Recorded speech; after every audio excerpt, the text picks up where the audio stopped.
Hi, JZ with Avis Ford. Out today, we're in a 2017 F-150 with the Gen 2 3.5 EcoBoost and the new 10-speed automatic trans. Big thing here, obviously 10 speeds. It's a lot of gears, but I'll show you how that works too. The Gen 2 3.5 EcoBoost, so we are now up to 470 foot-pounds of torque from a 3.5 V6. That is a best-in-class number, more than Dodge's Hemi, more than any V8 GM makes. It is the best number. Our tow rating now for an F-150, 12,200 pounds. That is a full ton, literally a ton, more than any GM, a ton and a half more than any Dodge combination. So you get the mileage of driving a V6 and more power than anything else on the market. So let's spin around here. We're gonna look at this center display. So you got the gauges, you've got the tachometer, and you can see my gauge display there on the right side come up. Right now I'm in 10th gear.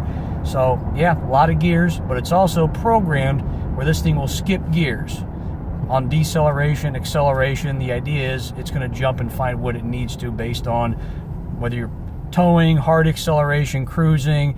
That gear lit up in orange here, you can see it jumping between gears. It'll come back down to first. We're at a stoplight. Once we get going here, you can watch this thing move up along. So the big thing with this EcoBoost though, there you go, first to third, is it makes its peak torque under 3,000 RPM compared to any of these V8s in the market, even our 5-liter V8, Dodge's Hemi, GM's V8s. You're up at 4,000 RPM plus to make peak power. So you notice in this thing, I'm cruising along here. Yeah, we're up to 60 miles an hour now. Back off, it'll jump up to 10th gear for me. But I've got my peak power where we drive normally. Let's be honest, most of us aren't out foot to the floorboard, red line, 4,000, 5,000 RPM in our daily driving. So this engine gives you that usable power where you're really going to use it. So hopefully this is helpful to you. Get to watch how this thing functions up and down. Any questions, feel free to drop a comment, shoot me an email. Glad to help out. Again, JZ with Avis Ford.